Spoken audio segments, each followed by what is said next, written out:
बागीश दिनकर जी हापुड़ से हिंदी संस्थान के अध्यक्ष और इस सभा के अध्यक्ष और संचालक जी, समस्त कवि वृंद, मातृशक्ति वृंद, कविताएं सुषुप्त आलस्य प्रमाद में पड़े हुए अचेतन शरीर में भी चैतन्यता का संचार करती। जब इस धरा पर विदेशी दास्ता थी, उन विषम परिस्थितियों में भी कवियों ने अपने साहित्य के बल पर क्रांति का संचार किया। विधर्मियों के द्वारा जहाँ दमन हो रहा था, बेगुनाह बेकसूरों का कत्लेआम हो रहा था, और अगर त्रेता ले ले, सतयुग ले ले, द्वापर ले ले और इस कलयुग ले ले, तो हर युग के क्रांति का आधार था गाय। त्रेता में भी परशुराम और सहस्त्रार्जुन के संघर्ष का कारण गाय, विश्वामित्र और वशिष्ठ के संघर्ष का कारण गाय, और कृष्ण के काल में कंस और कृष्ण के भी संघर्ष का आधार थी गाय। और 1857 की क्रांति कारतूस में चर्बी को लेकर बलिया के उसलाल मंगल पांडे ने भी क्रांति का संचार किया था। आजादी के बाद भी धर्म सम्राट स्वामी करपात्री जी महाराज, पुरी शंकराचार्य निरंजन देव तीर्थ, प्रभुदत्त ब्रह्मचारी और रामचंद्र वीर जैसी विभूतियों ने, लाखों राजों रजवाड़े, चिंतक विचारकों ने और तत्कालीन सत्ता ने गो भक्तों पर गोली चलवाया था। और कोई भारत का ऐसा प्रधानमंत्री आज तक 75 वर्षों में नहीं हुआ कि पार्लियामेंट के उस महासभा से कहे, ऐलान करे कि भारत की ना तो भाषा ना भारत का धर्म आज तक निश्चित नहीं हो सका। जब तक भारत की भाषा निश्चित नहीं होती, धर्म निश्चित नहीं होता, जो हमसे बटे विभाजित हुए वो एक जाति विशेष, धर्म विशेष के केंद्र बन गए। लेकिन आज की इन विषम परिस्थितियों में भारत कराह रहा है। देश विरोधी शक्तियां, हमारे पड़ोसी देश चाइना का चिंतन है कि 15 वर्ष में हम भारत के 15 टुकड़े करेंगे, 25 वर्ष के अंदर भारत के हम 25 देश बना देंगे। पड़ोसी पाकिस्तान जो देश बना, और कोई ऐसा दिन नहीं जाता कि आए दिन बेगुनाहों का कत्लेआम, सीमा पर या सैनिकों का कत्लेआम ना होता हो।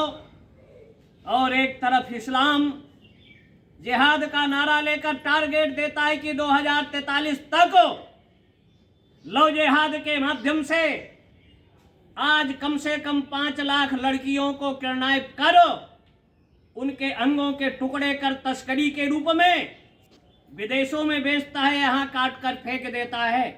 1 करोड़ से लेकर 5 करोड़ में उस लड़की के अंगों का प्रत्यारोपण बेचा जाता है। और हम भाईचारा, एकता, सद्भाव की बातें होती है, अच्छा है, लेकिन तब सद्भाव कहाँ जाता है जब कश्मीर में जमहूरियत, कश्मीरियत और इंसानियत की बात करने वाले लोग, चाहे मजदूर हो चाहे सरकारी कर्मचारी हो, उसकी जात पूछकर गोली मार देते हैं। तो धर्मनिरपेक्षता के जो दुहाई देने वाले लोग हैं, या साहित्यकार हैं, या मानवाधिकार हैं, ऐसी परिस्थिति में मौन हो जाता है। जब हमारे देश का सैनिक गरीब मरता है, सत्ता का केवल टारगेट होता है सनातन धर्मावलंबी। व्यक्ति बदलते हैं लेकिन ब्यूरोक्रेट नहीं बदलता है, और ब्यूरोक्रेट ही इस देश की दुर्दशा का सबसे बड़ा कारण है। कैसे हम वातावरण देश को लूटें, देश का शोषण करें। अगर इस देश का IAS, IPS, PCS, engineer, doctor और प्रोफेसर ये सुधर जाएं तो भारत को सुधरने ज्यादा देर नहीं लगेगी। नेताओं को भी बिगाड़ने वाले यही लोग हैं। और ऐसी परिस्थिति में शिक्षा से देवत्व का संचार होता है। लेकिन 15 दिन में 3 क्लासें करेंगे हमारे शिक्षक और चाहेंगे कि भारत दुनिया का गुरु बन जाए शिक्षा के क्षेत्र में। ईमानदारी के साथ शिक्षा का निर्माण हो, नई पीढ़ियों का गठन हो, उनको अच्छे सा दिया जाए। क्योंकि जब जब क्रांति का संचार हुआ तो शिक्षा के मंदिर से सुभाष चंद्र उस प्रोफेसर को पहले थप्पड़ मारा था जो हमारी संस्कृति और भारत माता को असंसदीय शब्दों का उपयोग किया था। आजाद हिंद फौज के माध्यम से पूरे देश की एकता, अखंडता और उन विधर्मी अंग्रेजों को कहते हैं दे दिया आजादी बिना खड़क बिना ढाल कि संत तूने कर दिया कमाल। अगर ये सच था, ये इतिहास अगर सही था, तो आज कोई ऐसा जिला नहीं जिन जिला मुख्यालय में शहीद स्मारक ना हो। आखिर अगर ये सच है कि दे दिया आजादी बिना खड़ग ढाल, तो सेना के लोगों को चरखा थमा दिया जाए, स्टेट पुलिस को चरखा थमा दिया जाए, उनको हथियार देने की क्या जरूरत है? आज विमान, परमाणु बम, हवाई जहाजों को लाने की क्या जरूरत है? और अगर सुभाष चंद्र बोस, भगत सिंह, राजगुरु, राम प्रसाद बिस्मिल, रानी लक्ष्मीबाई, तत्या टोपे जैसे हजारों लाखों क्रांतिकारियों ने अपने जीवन का बलिदान दिया, और इसके लिए बलिदान नहीं दिया कि ये सत्ता प्राप्त कर देश को लूटेंगे, गरीबों का शोषण करेंगे। जातिवाद का जो संवैधानिक ढांचा है सबसे बड़ा विश्वमन करने का काम कर रहा है। सनातन धर्म में विभिन्न अगर जातियों को देखें तो हमारे यहाँ ओबीसी, एससी कमजोर नहीं था। चक्रवर्ती सम्राटों को खरीदने की समर्थ इस काशी के डोम में थी, लेकिन ये राजनीतिक संवैधानिक ढांचा सबसे ज्यादा आजादी के समय 5 करोड़ गरीब थे, और आज की भाषा में सरकारी कंट्रोल में उनकी संख्या बढ़कर 84 करोड़ पहुंच गई। आज तक जितने राजनीतिक गरीबों को कि हम देंगे, लेकिन गरीब को ही मिटा रहे हैं।